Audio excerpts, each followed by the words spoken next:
이제 자비를 베푸는 것보다 중요한 것이라는 제목으로 말씀 전하겠습니다.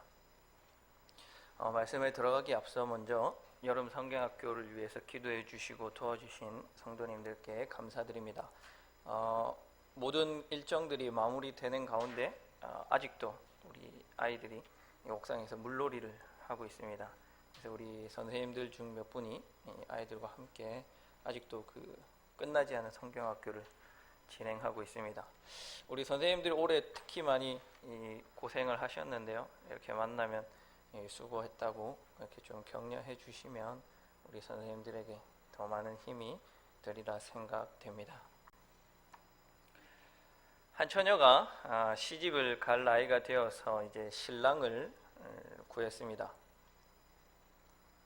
몇 명이 지원을 했습니다. 자기가 신랑이 되고 싶다고 몇 명, 3명의 남자가 찾아왔습니다. 그리고 이 3명의 남자 모두 이 처녀에게 서로 사랑한다, 내가 잘해주겠다, 결혼하면 손에 물 한 방울 묻히지 않겠다 약속을 합니다. 그런데 이 3명 다 좋은 남자여서 이 신부가, 이 처녀가 누구를 선택할지 참 곤란했습니다. 그래서 3명의 구원자와 이 처녀가 달리기 경주를 해서 자신을 붙잡는 사람, 이 처녀를 붙잡는 사람과 결혼하겠다고 약속했습니다. 그리고 이제 이 4명이 달리기를 시작합니다. 첫 번째 청년이 이제 거의 다 이 처녀를 잡을 거리까지 쫓아왔습니다. 그러자 그녀가 이 주머니에서 동전을 꺼내 길바닥에 떨어뜨립니다. 이내 첫 번째 청년은 처녀를 쫓는 것을 멈추고 동전을 줍기 시작했고, 처녀는 이내 멀리 도망가 버렸습니다.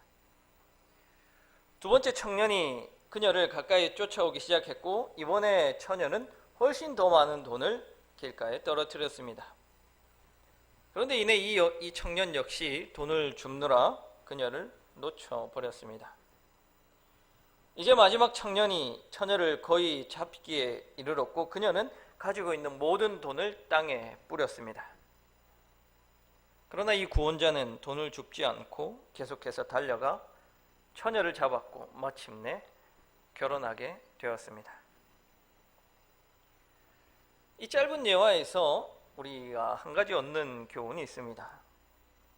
지금 이 구원자들, 이 3명의 젊은 청년들이 잡아야 할 가장 중요한 대상은 돈이 아니라 처녀입니다.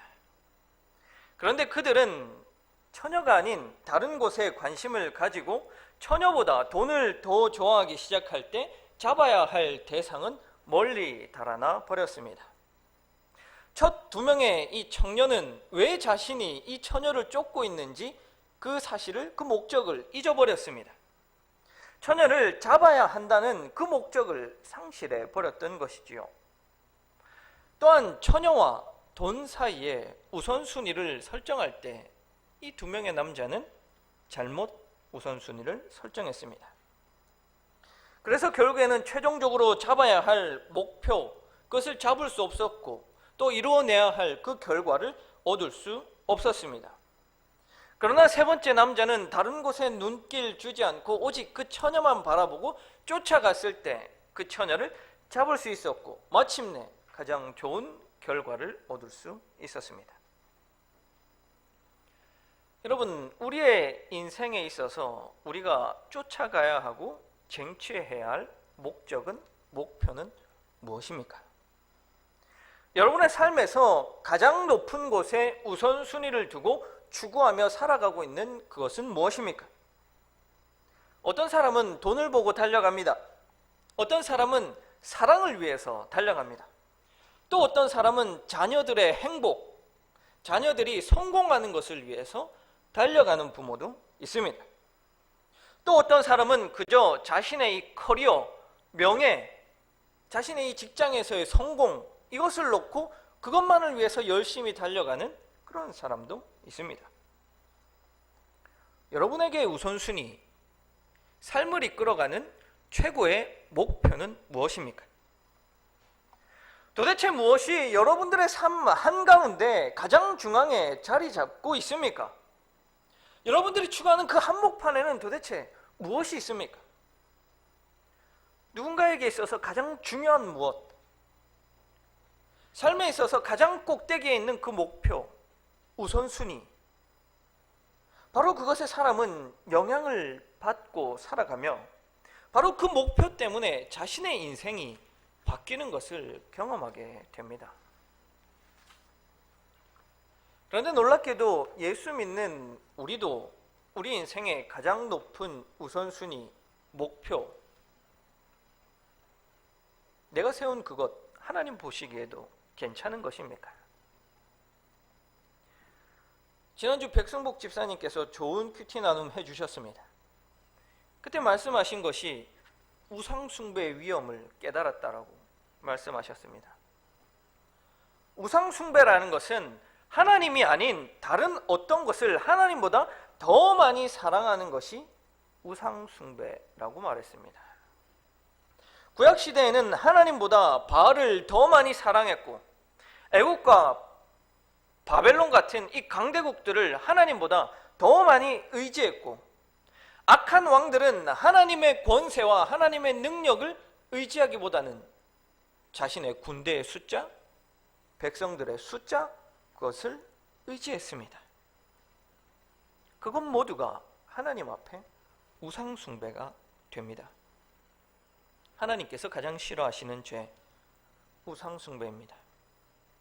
하나님보다 더 사랑하는 무엇, 하나님보다 더 의지하는 무엇, 하나님보다 우리 삶에 있어서 더 중요한 무엇, 그 무엇이 우상숭배라는 것입니다. 하나님께서는 얼마나 이 우상숭배를 싫어하시는지 모세가 죽고 난 이후에 백성들이 모세의 시체를 찾을 수 없도록 모세가 어디에 장사 지낸지 아무도 모르게 모세가 죽습니다.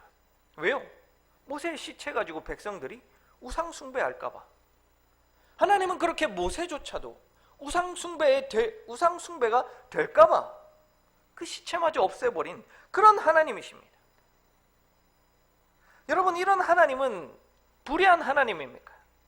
자기만 사랑해달라고 하는 독단적인 그런 신입니까? 저는 그렇게 생각하지 않습니다.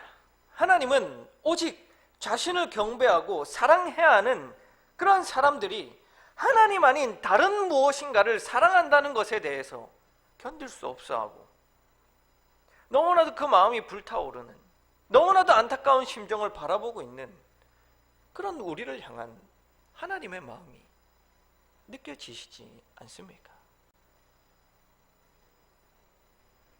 그런데 문제는 우리가 그것을 심각하게 받아들이지 않습니다.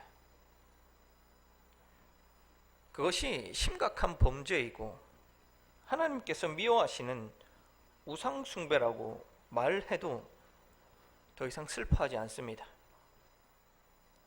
이 세대는 치명적으로 무감각해져 있습니다. 예수님께서는 그런 우리의 모습을 이렇게 표현하십니다. 우리가 너희를 향하여 피리를 불어도 너희가 춤추지 아니하고 우리가 곡하여도 너희가 울지 아니하였도다. 아무리 신나게 피리를 불고 꽹가리를 쳐도 춤추지 아니하고 이 세대가 망하게 되었다고 곡하여도 울지 않는 그런 세대가 우리 세대라는 겁니다.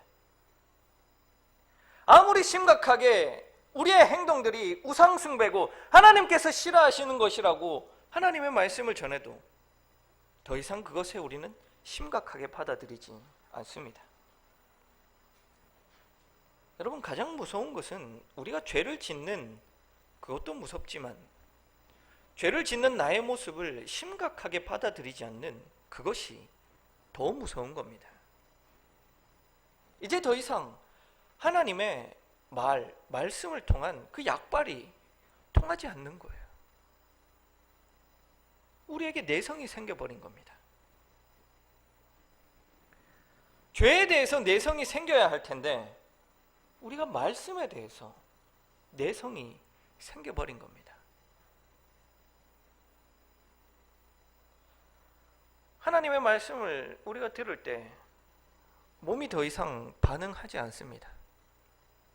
하나님의 말씀을 들을 때 우리의 머리가 더 이상 하나님의 말씀에 반응하지 않습니다. 그것이 심각한 죄요, 너희는 죄인이라고 말해도 더 이상 그것이 우리에게 슬픈 말씀으로 다가오지 않습니다. 마음이 요동하지 않습니다. 여러분, 우리는 왜 이렇게 되었을까요?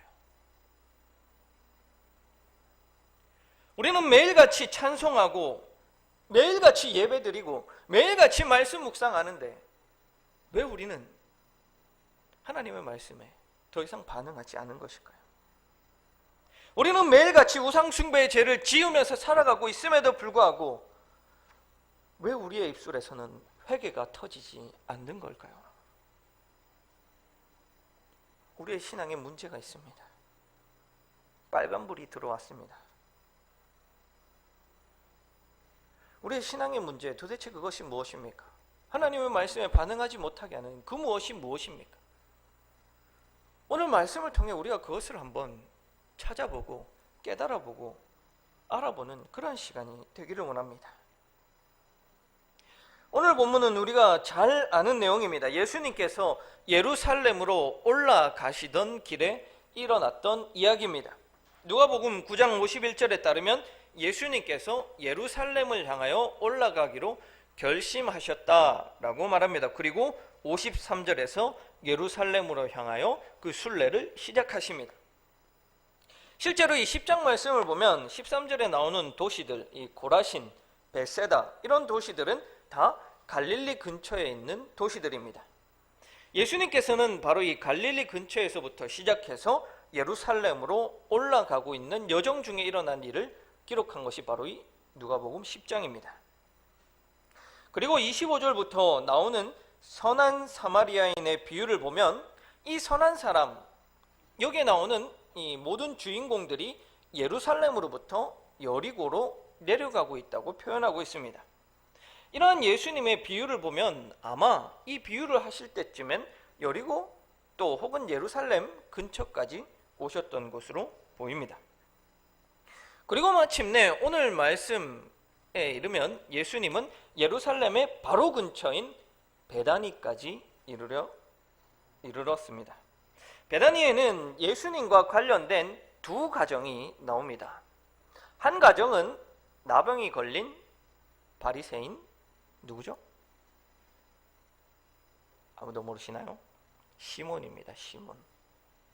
나병이 걸린 이 바리새인 시몬이 바로 이 베다니에 살고 있었습니다. 그런데 예수님께서 이 시몬에게 찾아가셔서 그 나병을 고쳐 주셨습니다. 그런데 이 시몬은 예수님을 영접할 때 제대로 영접하지 않았습니다. 예수님께서 오셨을 때 손과 발을 닦을 물조차도 주지 않으셨다고 그렇게 예수님은 말씀하십니다. 그에 반해서 이 두 가정 중에 다른 한 가정은 나사로의 가정입니다. 첫째 나사로가 오라버니고 둘째가 마르다, 셋째가 마리아입니다. 이렇게 세 남매가 오손도손 살고 있는 가정입니다. 그런데 예수님께서 예루살렘에 올라가실 때마다 바로 이 나사로의 집에 가셨습니다. 예수님께서 예루살렘에 머무르시지 아니하시고 항상 이 베다니 나사로의 집에 나와서 머무르셨습니다. 예수님은 이 나사로와 굉장히 가까운 사이였고 누가의 기록에 의하면 예수님은 나사로를 친구라고 부르셨을 정도로 이 두 집안이 예수님과 나사로 혹은 예수님과 마르다와 마리아가 굉장히 친한 가까운 사이였습니다. 그래서 예수님께서는 예루살렘에 갈 일이 있으면 어디 다른 곳에 숙박하지 아니하시고 친구 집인 나사로 집에 가셨던 겁니다.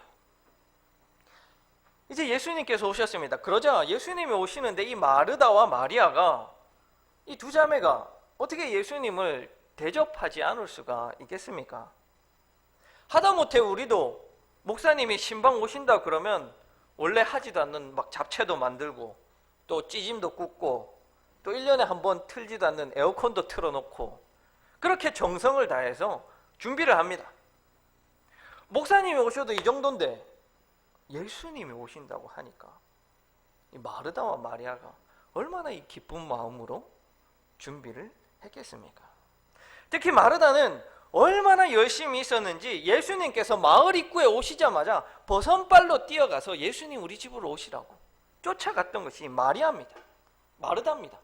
그렇게 마르다는 예수님을 집으로 모셔왔습니다. 얼마나 기쁩니까? 이제는 잡채가 문제가 아니라, 이제 찌짐이 문제가 아니라 막 훨씬 더 좋은 거 뭐가 있습니까? 아무튼 비싼 거 막 그런 거 이제 내놔야 됩니다. 아무튼 이 마르다와 마리아가 할 수 있는, 자신들이 준비할 수 있는 최고의 음식, 최고의 재료들을 가지고 예수님께 대접하고 싶어서 이리저리 마르다가 뛰어다닙니다. 그런데 이놈의 가시나는 말이 안 되네요. 이놈이랑 가시나가 다르죠. 이 가시나가 언니는 발에 불이 나도록 뛰어다니는데 예수님 발치에 딱 앉아가지고 말씀만 듣고 앉아 있는 겁니다. 그러니까 마르다가 보니까 이 얼마나 기가 막힙니까? 언니는 혼자서 그 예수님만 오셨겠습니까? 예수님 따라다니는 그 많은 제자들을 대접하려고 얼마나 분주하게 식당에서 봉사를 하고 있는데, 이 마리아는 예수님 발치 딱 앉아가지고 에어컨 틀고 그렇게 있었던 겁니다. 그래서 이 화가 나지 않겠습니까? 마음이 답답하지 않겠습니까? 또 하나 더, 이 당시에 이 랍비의 발치에서 말씀을 들을 수 있는 것은 오직 남자들에게만 허락된 겁니다. 여성들이 예수님 발치에 간다면 어디 저 여자가 하던 그런 시대입니다. 그러니까 마르다의 입장에서는 마리아를 데리고 와서 같이 봉사하는 것이 마땅한 거예요. 귀한 예수님이 왔는데 좀 같이 섬기고 식사 대접하면은 얼마나 좋냐는 거예요. 그런데 예법에도 어긋나게 예수님 발치에 딱 앉아서 아무것도 하고 있지 않는 모습을 보니까 마르다가 답답한 겁니다. 그래서 이제 처음 한두 번은 뒤에 살짝 가서 어깨를 툭툭 치면서 주방으로 와, 이렇게 불렀겠죠. 올 줄 알고 가서 또 열심히 만드니까 또 안 오는 겁니다. 그래서 또 가서 어깨를 툭툭 치면서 빨리 주방으로 와. 또 가서 이제 만들다가 보니까 또 안 오는 겁니다. 처음부터 마르다가 예수님께서 말씀하시는데 가서 예수님, 마리아 좀 와서 일하라고 하십시오, 그렇게 했겠습니까? 그 당시에 여성들이 예수님 발치에도 앉아 있지 못하던 시대인데 예수님께서 말씀하시는 중인데 벌컥 들어와서 그렇게 말할 수 있겠습니까? 안 되죠. 우리도 지금도 마찬가지 아닙니까? 우리가 말씀 듣고 있는데 주방에서 일이 바쁘다고 문을 벌컥 열고 들어와서 설교 중에 목사님, 저기 권사님 좀 주방으로 일하라고 좀 말씀하십시오, 일하러 오라고, 그렇게 할 수가 없지 않습니까? 그러니까 이 마르다도 처음에는 마리아를 이렇게 조심스럽게 와서 같이 일하자, 그렇게 몇 번 이야기를 했었던 것 같아요. 그런데 이 마리아가 말을 안 듣는 겁니다. 그러자 이 예수님께 일러 바치는 겁니다. 지금 예수님께서 말씀을 전하고 있는 그 중에 마르다가 그 말씀을 끊고 일러 바치고 있는 겁니다. 예수님을 대접하려고 하는데 일손이 부족합니다. 마리아 좀 일하라고, 주방에 가서 좀 봉사 좀 하라고 그렇게 말해 주십시오. 그런데 예수님께서는 마르다의 요청에 응하지 않으셨습니다. 오히려 마리아는 지금 말씀 듣는 것, 그것을 결코 빼앗기지 않을 거야. 마리아는 이 좋은 편을 택했어. 그리고 이야기는 끝이 납니다. 여러분, 이 말씀을 읽으면 그 결말이 궁금하지 않으십니까? 어떻게 됐을까요? 이 이야기가 어떻게 끝이 났을까요? 1번, 마르다는 마무룩, 잘 모르시죠? 마르다가 시무룩해졌다고 마무룩입니다. 마무룩해져서 혼자 주방에 들어가서 마리아를 욕하면서 음식을 만들었다. 2번, 마르다도 그 자리에 앉아서 말씀을 듣고 말씀 마친 후에 같이 마리아와 함께 주방에서 음식을 만들었다. 3번, 마르다는 화가 나서 가출해버렸다. 몇 번입니까? 몇 번 같습니까? 대답해 보십시오. 몇 번 같습니까? 4번. 제 생각에는 아마 2번 같아요. 2번. 마르다도 앉아서 예수님 말씀 들었을 것 같아요. 여러분, 이 말씀은 오늘 우리에게 우리의 삶에 있어서 분명한 우선순위를 정해주고 있는 겁니다. 나타나는 우선순위는 두 가지입니다. 첫 번째는 예수님의 말씀을 듣는 것입니다. 그리고 또 다른 하나는 놀랍게도 돈, 명예, 자녀가 아닙니다. 다른 하나는 봉사입니다. 여러분, 10장 40절에서 마르다가 하는 일, 준비하는 일에 숫자가 쓰여 있고 각주가 되어 있죠. 무엇이라고 되어 있습니까? 봉사라고 되어 있죠. 밑에 보면, 제일 밑에 보면 각주로 되어 있고 봉사라고 되어 있습니다. 이 마르다가 하는 일은 단순한 주방일이 아니고 봉사라는 겁니다. 그런데 더 놀라운 것은 이 봉사라는 단어가 쓰인 헬라어가 디아코니아라는 단어가 쓰였다는 겁니다. 아무도 안 놀라시죠? 디아코니아가 뭔지 모르니까 설명을 해드리겠습니다. 교회의 5가지 가장 중요한 핵심적인 직무가 있습니다. 그 가운데 하나가 바로 이 디아코니아 봉사입니다. 레이투르기아, 케리그마, 디다케, 디아코니아, 코이노니아, 바로 이 5가지가 교회의 핵심적인 직무입니다. 어리둥절하시죠? 도대체 저게 무슨 말인가? 한 번 더 들려드립니다. 레이투르기아, 케리그마, 디다케, 디아코니아, 코이노니아. 뭔지 안 알려드리겠습니다. 오늘 한번 집에 가셔서 인터넷 검색해 보시고 한번 찾아보십시오. 교회의 5가지 가장 중요한 직무입니다. 이런 노력들을 한번 기울이면서 말씀을 되새겨 보시라는 거예요. 이 5가지가 반드시 교회에는 있어야 하는데 그 중에 오늘 이 디아코니아가 봉사, 디아코니아입니다.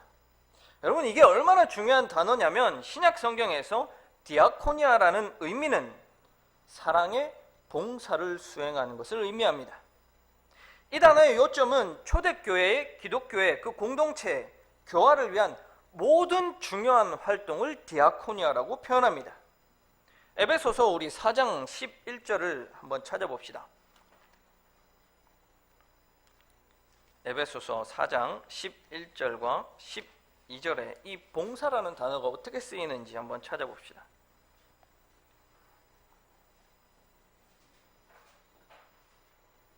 에베소서 4장 11절과 12절입니다. 우리 찾으셨으면 함께 읽어보겠습니다. 그가 어떤 사람은 사도로, 어떤 사람은 선지자로, 어떤 사람은 복음 전하는 자로, 어떤 사람은 목사와 교사로 삼으셨으니 이는 성도를 온전하게 하여 봉사의 일을 하게 하며 그리스도의 몸을 세우려 하심이라. 아멘. 여기에 분명히 나오고 있습니다. 사도, 선지자, 복음 전하는 자, 목사, 교사로 세웠는데 이것을 세운 모든 역할에 하는 일이 봉사라는 겁니다. 디아코니아라는 겁니다. 아시겠습니까?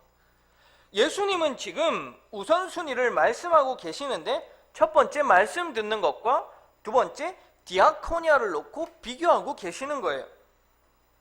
그런데 거기에 중요한 것은 예수님께서 분명하게 결론을 내리십니다. 이 2가지 중에 중요한 것은 말씀 듣는 거예요. 말씀 듣는 거예요. 성도가 행해야 하는 가장 중요한 것, 최우선 목표는 무엇이냐? 주방에서 봉사하는 것?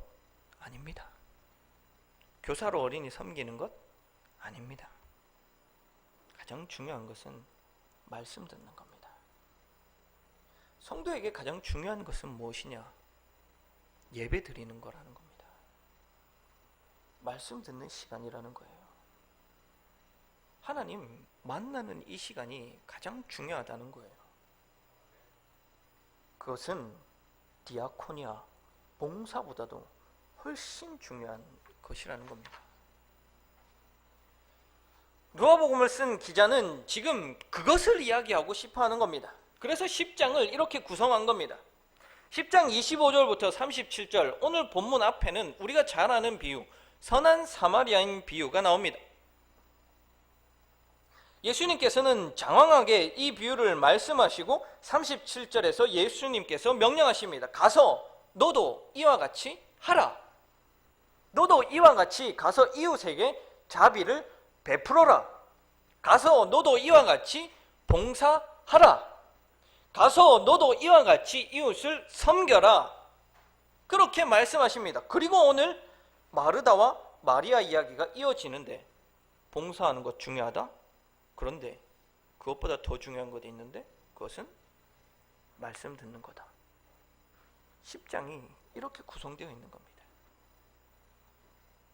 너희가 이웃을 섬겨라. 그거 중요하다. 그런데 그것보다 더 중요한 거 있는데, 그거는 말씀 듣는 거야. 예배 드리는 거야. 그런 예수님의 의도를 우리가 알아야 합니다. 우리의 삶에 있어서 가장 중요한 것이 무엇이냐? 이웃사랑 좋습니다. 그러나 이웃사랑보다 앞서야 하고 삶의 가장 우선순위로 놓아져야 할 것은 바로 하나님 사랑입니다. 하나님 사랑하는 거라는 겁니다. 우리 권사님들 주방에서 열심히 봉사하시는 것 너무 감사한 일입니다. 이 더운 날 땀을 뻘뻘 흘리시면서 준비하시는 그 모습을 볼 때마다 얼마나 감사한지 모르겠습니다. 제가 이렇게 교회에 맛있는 밥을 먹어본 거는 영도 우리 교회에 와서 처음 먹어봤습니다. 이런 밥은. 제가 이 교회에 오기 전에 있던 교회는 얼마나 찢어지게 가난한지 맨날 밥, 김치, 고추장 이 세 가지가 끝이었습니다. 1년 내도록 그것만 먹었습니다. 그런데 우리 권사님들의 수고로 너무나 맛있고 좋은 밥들을 우리가 먹습니다. 매주 토요일 화장실 청소해 주시는 권사님들 항상 제가 눈여겨보고 있습니다. 그분들 덕분에 우리가 깨끗한 화장실을 사용할 수 있습니다. 그런 봉사로 우리 교회가 세워지고 우리가 편안하게 앉아서 예배 드리고 밥 먹을 수 있는 것입니다. 그런데요, 그것보다 더 중요한 것이 예배 드리는 거라는 겁니다. 주방일이 너무 힘들어서 예배를 제대로 드리지 못한다면 차라리 전교인이 굶는 게 낫지 않겠습니까?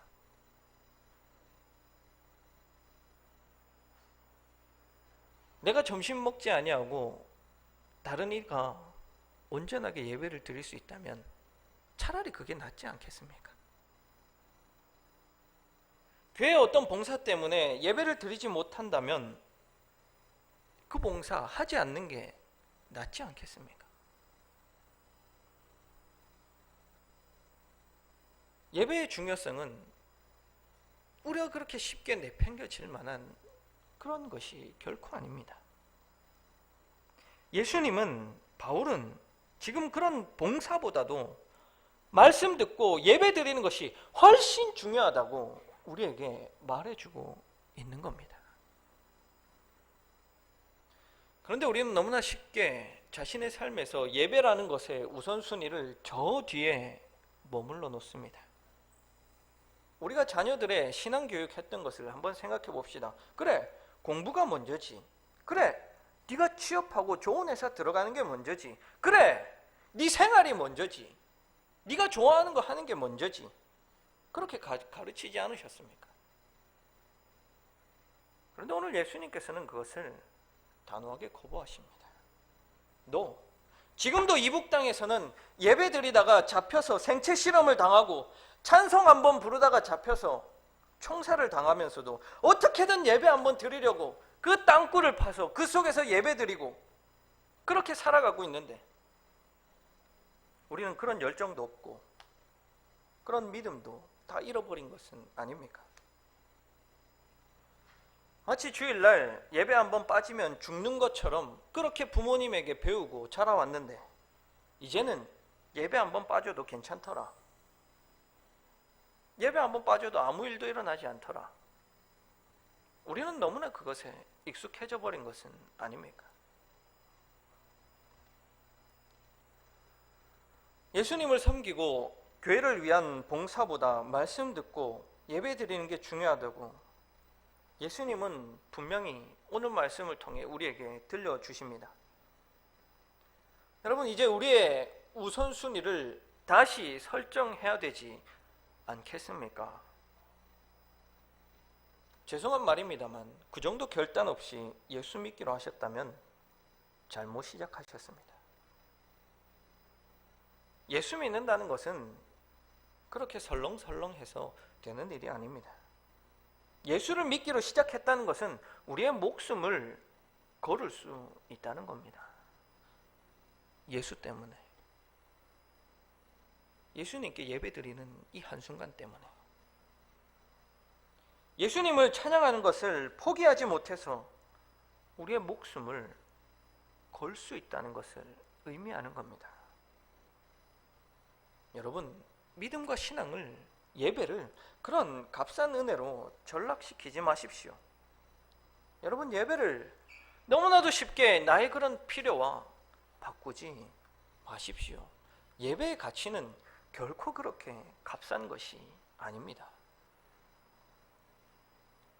오늘 우리는 찬양했습니다. 주 예수보다도 귀한 것은 없네. 정말로 그렇습니까? 정말로 그렇습니까? 그런데 종종 우리는 그것이 아니라는 것을 느끼며 살아갑니다. 저의 삶을 보아도 그렇고, 우리의 모습을 보아도 그렇고, 한국교회의 모습을 보아도 그렇습니다. 주 예수보다 귀한 것이 너무나도 많습니다. 너무나도 많아요. 이제 하나님의 말씀과 예수님의 말씀을 들으십시오. 여러분의 삶의 우선순위를 다시 정하십시오. 예배가 우리의 삶의 가장 높은 곳, 가장 높은 목표, 우선순위가 되고, 예배야말로 우리의 삶의 목표가 되도록 그 목표와 우선순위를 다시 설정하십시오. 진급해서 부장이 되고 임원이 되는 것이 삶의 목표가 되어서야 되겠습니까? 자녀가 겨우 회사 생활 잘하고 세상에서 행복하게 사는 것이 우리의 목표가 되어서야 되겠습니까? 겨우 좋은 대학교 가고 좋은 직장 가고 좋은 집, 좋은 차 타는 것이 우리의 삶의 우선순위가 되어서야 되겠습니까?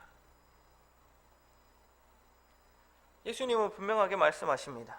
예배보다, 말씀보다, 하나님보다 우선하는 그 무엇이 너를 근심하게 하고 염려하게 만들 것이라고 말씀하십니다. 그래요. 그것이 우리에게 행복을 주는 것이 아니라, 그것이 우리를 근심과 걱정에서 벗어나게 해주는 것이 아니라, 오히려 그것은 우리를 근심하게 만들고 걱정하게 만드는 것임을 깨달을 수 있기를 바랍니다. 이미 잘 아시잖아요. 이미 잘 아시잖아요. 내가 내 삶에서 추구하고 목적으로 삼지만 근심이 되고 걱정이 되게 하는 그 무엇을 이제 내려놓으시고 그 자리에 하나님께 예배 드리는 것, 바로 이 예배를 세울 수 있기를 원합니다. 이제 정답을 드렸습니다. 어떻게 아시겠습니까? 오늘 예수님께서 말씀하신 바른 길을 보여드립니다. 자비를 베푸는 것보다 중요한 일이 있다라고 분명히 말씀하십니다. 이제 무엇을 내 삶의 가장 높은 우선순위로 삼으시겠습니까? 이제 무엇을 내 삶의 목표와 달성해야 하는 목적으로 삼고 살아가시겠습니까? 기도하시겠습니다.